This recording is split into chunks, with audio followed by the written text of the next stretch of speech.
Shigaraki Tomura is now the perfect Nomu and pretty much unstoppable, which means nothing but bad things for Deku, Bakugo, and the rest of the cast despite their best efforts.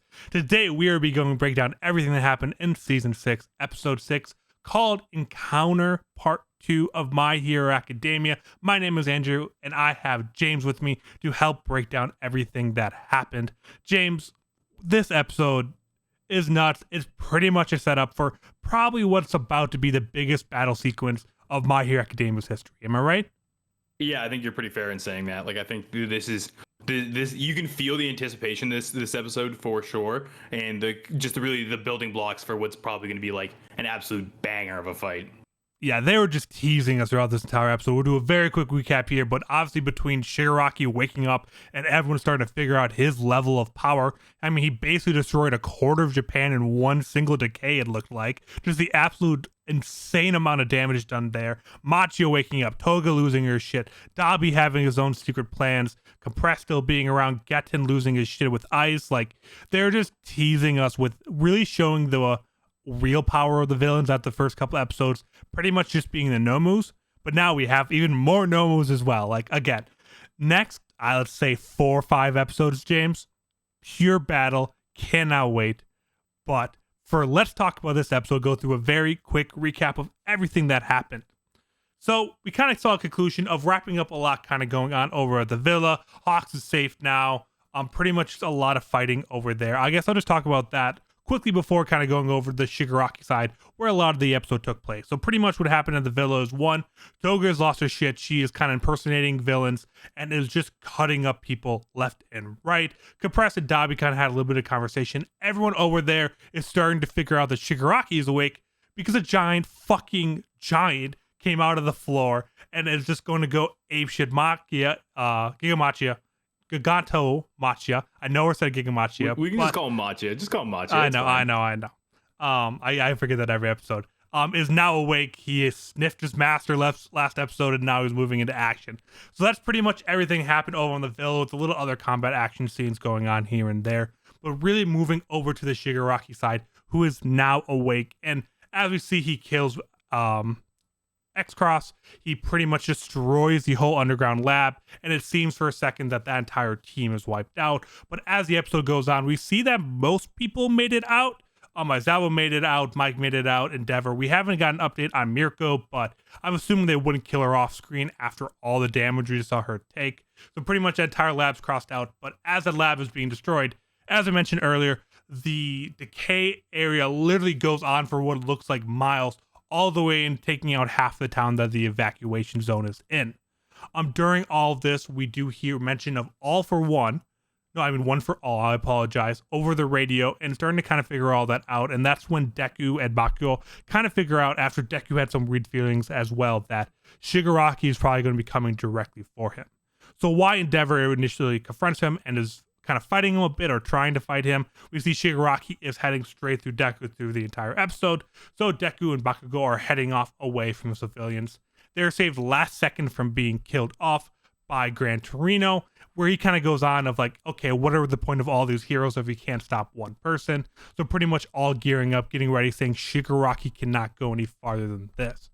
But this is when actually in the episode, we do see that Machia does awaken, and we see that more Nomus from the underground lab that should have been destroyed actually were not and are also woken up, all looking like high-ends as well. So really setting the stage on both sides, and just kind of setting up the point that, again, next 4 or 5 episodes, pure fighting on different fronts. We have so many little moments that are going to be happening that it's going to be hard to talk about it going forward. But this is the kind of the setup episode for all of that, even though it was still action-packed.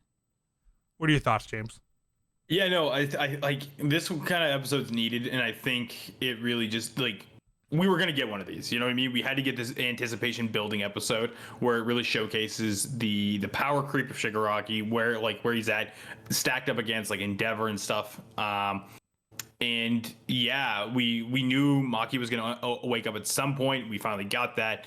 And now you're just building, like, I mean, again, like the first thought of like Maki waking up is like, okay, it's Makia versus Mount Lady, and I think you actually see that in the next episode preview kind of thing. You already see that squaring off, so that's gonna be sick. We're gonna have like a borderline like kaiju fight And then yeah, like just the sheer magnitude of Shiggy's powers, I think, is insane. Like how they've showcased it. So you almost kind of gotta wonder. I'm like, how the fuck are they gonna get around this? You know what I mean? Because it does feel like he's quite unstoppable.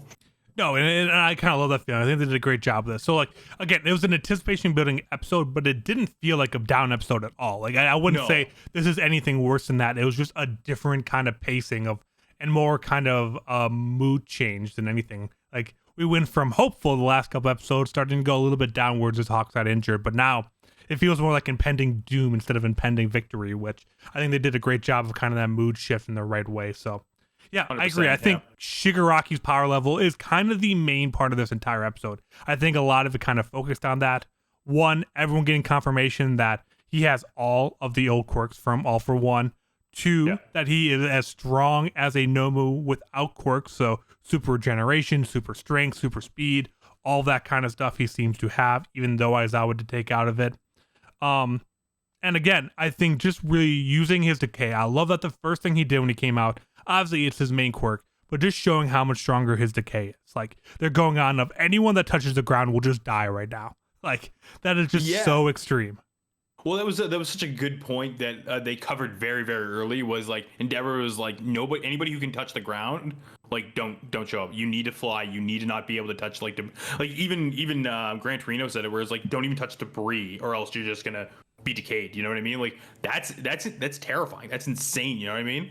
I mean, obviously, thankfully, they're not making it super overpowered where it's like to the point of like dust particles and stuff like that. Because I mean, I don't think that's a stretch. Like that wouldn't be like unbelievable. But they are keeping it somewhat tame, being like, okay, like if you get hit by like a part of rubble, like you're done for, sort of thing, right? But I think that's really cool that that's how they're kind of scaling this fight, sort of thing. And it makes me actually wonder, like, with that knowledge, and I'm sure like Shiggy at this point knows that as well, like how they're going to kind of work around Aizawa being on the ground with Manual, and I think he's with oh my god, what is his name? Buddy who like freezes stuff. Lock on? Rock or something. Yeah. We all know who I'm talking about. Like they're kind of like sitting ducks, sort of thing. And Aizawa is such a like important character in this, because he really is keeping Shigaraki somewhat at bay just because of his quirk alone. And even Shigaraki acknowledges that, which I think is so cool, right? Like even he like appreciates how much of a badass Aizawa is during this whole thing. But that also scares me for Aizawa. Having the main unstoppable villain say, damn, you really are cool, and like acknowledging the fact that he's a reason that Ryuko didn't just die is a pretty big thing. I mean, she would have been dead. He touched her and he didn't die, and she didn't die. And he's like, what is going on? So he instantly realized it's a racer. So that is a little bit of a red flag for me, that I do worry that obviously we know how strong he is now. I mean, obviously All Might, at least in terms of physical strength, was only barely a match for the original Nomu, and we think Shigaraki's a level above that, so it wouldn't be out of this world for him to be able to get to Aizawa without quirks. So I will be interested in what happens, because how good of a fight is it if Shigaraki just doesn't have his quirks the entire time? Something has to happen there, which scares me. I think a bit, like, my prediction for this fight is kind of, it's going to be a big of like basically like keep away from Shigaraki from Aizawa for most of it, because obviously that's going to be his target. But I mean, like it's going to have to be like Endeavor, Gran Torino, like Ryoku, everybody like that, trying to basically keep him at bay. And in this, they kind of talked about it in the episode where they don't want to take him too far away, because then it just gives him like open season sort of thing. They want to keep him contained in this area, so it's going to be really weird. They've put some really interesting like parameters on the fight itself already, so I'm excited to see how they really do that. Yeah, and I think that battle, which I kind of like too, they're setting the scale very small. It's always going to be combat going nonstop because no one's spread out. There's really the two battlegrounds right now, but they're both very tight, which means there's not going to be Deku running from one battle scene to the next for an entire episode, and then we just have to kind of pay attention to the fights. Like, nope, Deku will be in the middle of it the entire time now, which I really do like that kind of setup there. And kind of talking about Deku a little bit, I mean, they're just kind of openly talking. I mean, at least Shigaraki's openly talking about All for One for All, which is kind of still a big secret right now. I think Torino, All Might, the cop, Bakugo, and Deku really the only ones that know about it at this point. It's weird how we've gone like episodes without us really like talking about it, and then we come back to this one, and like of course it's highlighted because Shigaraki is actively looking for Deku, like he's actively looking for the quirk, but like everybody else kind of just acknowledges it at the same time. They're like, oh yeah, that's right, this is a big freaking secret, right? These are like it's way out of line. Like Endeavor's kind of trying to put it all together during. They're like, why is literally the villain of everything going after a boy? Like there's no explanation, no nothing, and all that kind of stuff. So I mean, I do wonder if something comes out during the fight, if Endeavor tries to have a conversation with Shigaraki, mid-fight? which isn't his like, or Aizawa or someone, because again, even Aizawa doesn't know. Like he was confused why Deku and Bakugo was here. Like there's going to have to be an explanation for that at some point, and if it comes out mid-fight or after the fight, I think it makes a big difference, because then it goes to protecting Aizawa and Deku during the fight instead of just Aizawa, and then people might not prioritize Deku as much because he's just this kid right now. So he's just it'll be curious how they play into that, and if they kind of acknowledge that, or it was just kind of a way to get Shigaraki away from civilians for the one episode, and they're just going to ignore that again. Yeah, I am like, I mean, like this is a shonen, so like battlefield conversations aren't like out of the picture at all. Like, you know what I mean? Like these, like we have like full blown dialogue during fights and stuff like that. So I wouldn't be surprised, or even disappointed. Like, I mean, it's pretty on brand to have that kind of like that realization mid combat sort of thing that okay, there's something more with Deku. Like obviously we all know that, but like most of Hero Society is still trying to figure that out, right? Especially the top echelon. So I'm curious to see how they play that out during the fight and how involved Deku and Bakugo are, because they really have, like, again, like going back to Shigaraki briefly, they really said how powerful he is, and we know One For All is kind of scaling up as well, but like I don't think those two are anywhere as close to being on par with each other. You know what I mean? Shiggy just did the hyperbolic time chamber. Deku's just been doing the typical like, oh, I've just been like casually leveling up sort of thing, right? So it is going to be interesting to see how those two quirks step up. Do we get another quirk reveal? I don't know. Like we have to. I mean, I think seeing Shigaraki's strength, if we didn't get a quirk reveal in the next 2 episodes, I would say I'd be disappointed. Like, I think it's that eminent. There's, 5 more to unlock? And from all we know, this could be the last stand of Hero Society at this point. Like, I think we've talked about it going into the season, that I think quirk are going to be coming a lot quicker than they were before. Just because we're fighting the final boss right now. Like, there's not many outcomes of fighting the final boss. Like, one side has to win, one side has to lose. So I'd be curious to kind of see what happens, but I do imagine one is going to be coming quickly, because we saw even this episode, Deku has complete control over Black Whip now. Yeah, he's Spider-Man, right? Like, yeah, pretty much. It looks sick. I love seeing him use it. So I think a new one coming soon. I'm excited, and I think we'll see it hopefully next episode. I don't think it's unreasonable, right? No. The one other thing I want to kind of move into that I think we kind of raised earlier of a death flag for Aizawa, but we've seen a shit ton of people die in these first couple episodes. More than I think these last couple episodes we've seen people die or moodily wounded, as like Ed Shot did in like the second episode of like, I just punch your lungs, don't move or you'll die. Like those people all died. Let's be honest here. But we saw Toga ripping through people, but so far, really Crust is the first one of notable to die, and then twice on the villain side as well. Yeah. Do we think we're going to keep seeing notable deaths as it goes on, or do we think we kind of had those mid-range? I guess twice is a pretty big death, but Crust is a mid-range death, I say. Do we think we just kind of did that and then a bunch of like fodder kills so that the main characters don't have to die, or do you think we're going to keep ramping up as the arc goes on? I think I want to take like the really like safe assumption and say like I wouldn't be surprised either way, where like, you know, again, death is like very like barely touched on in My Hero. It's very like, it's something we kind of shy away from a lot, but at the same time they have shown in this season specifically that they are amping up the stakes. They are looking to make death more prominent in the show. So I don't think it's unbelievable. I don't think it is unreasonable to assume we might lose some big hitters. I mean, I think the obvious one I want to say is like Endeavor, because he's been the one really going toe to toe with Shigaraki so often.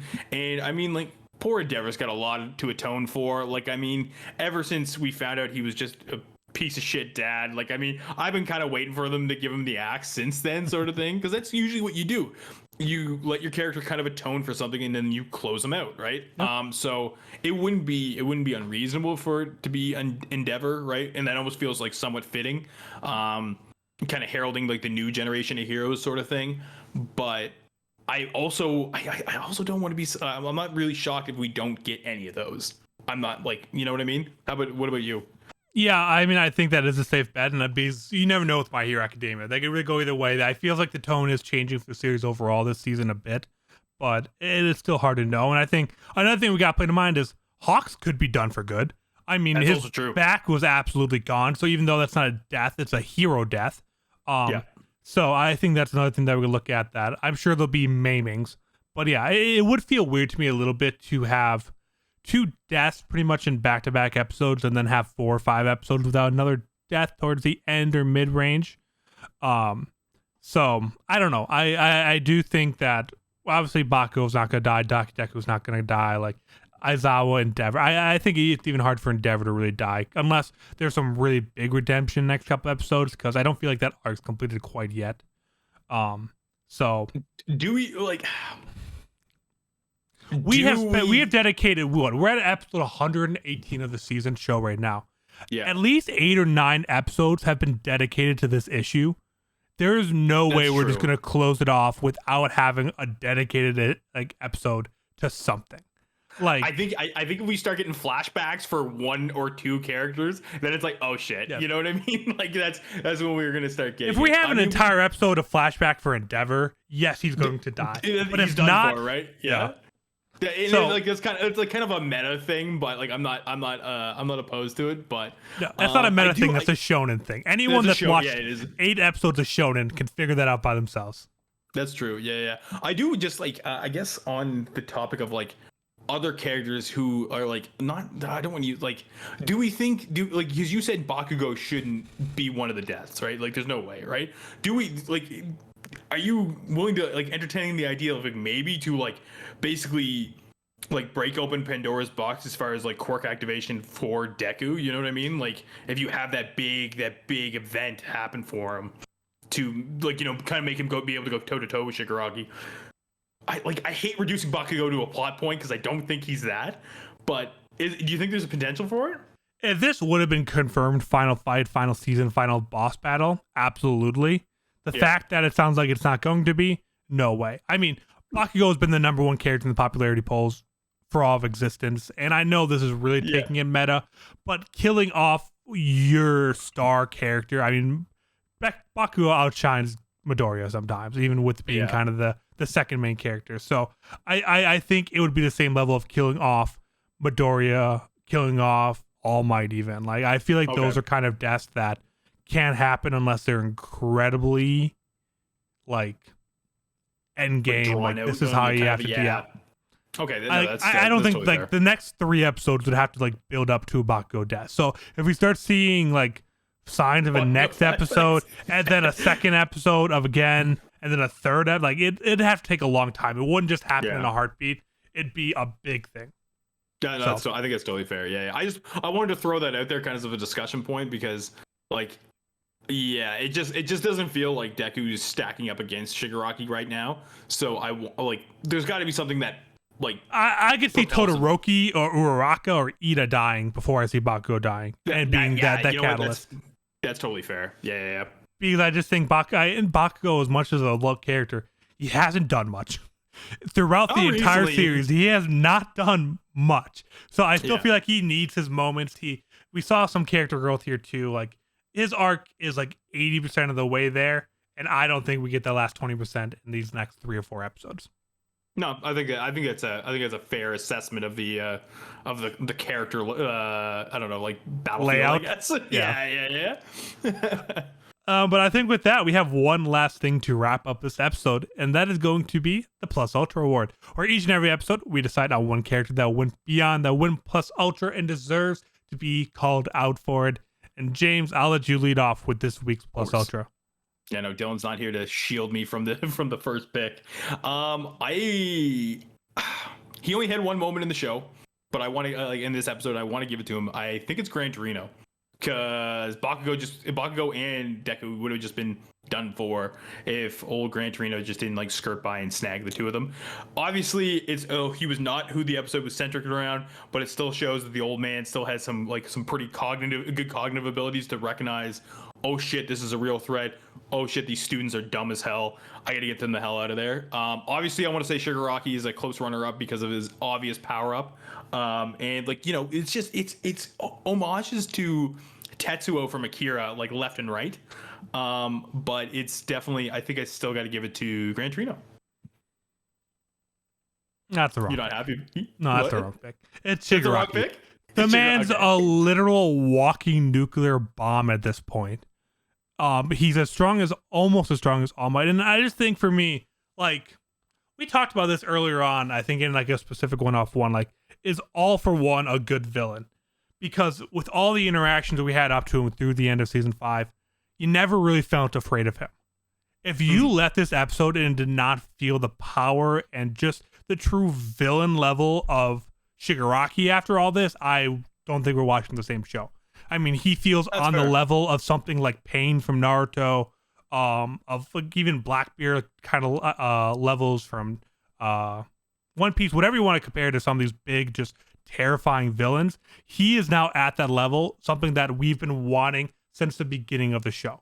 We have not felt like we've had a very scary villain the first 5 seasons. Now we have it, and I think that is deserving a Plus Ultra each and every day of the week. You're gonna do my boy Gentle Criminal like that, of not a terrifying villain? That's fucked up, man. That's fucked up. No, Bakugo in the tournament arc was a scarier villain than Gentle Villain. I mean, than Gentleman. So I think that'll be about it for this week's episode of the Class 1A podcast. Thank you all for listening and watching. Make sure to go to youtube.com/class1a to follow everything else that we're doing, whether it is Blue Lock, Demon Slayer, My Hero, whatever you guys want, and more coming soon. So make sure to stay updated there, but we will see you all next week.